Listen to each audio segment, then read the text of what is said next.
Hello everyone, আমার আরও একটা ব্লগে তোমাদের অনেক অনেক ওয়েলকাম। সময় এখন প্রায় 8:30 আর এখন রান্না করছি পটলের একটা ঝাল ঝাল তরকারি আর তার সাথে কাঁচকলা ভাজা।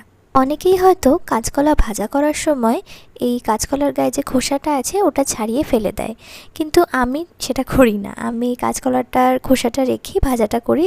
খেতে কিন্তু বেশ ভালো লাগে, মানে বাইরেটা বেশ ক্রাঞ্চি হয়ে যায় আর ভেতরটা নরম নরম থাকে।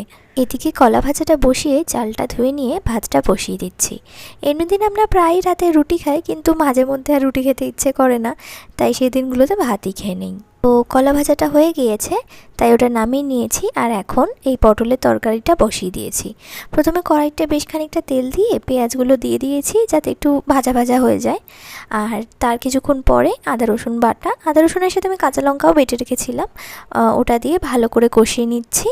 তারপর দুটো টমেটো ছোট করে কেটে রেখেছিলাম, সেগুলো দিয়ে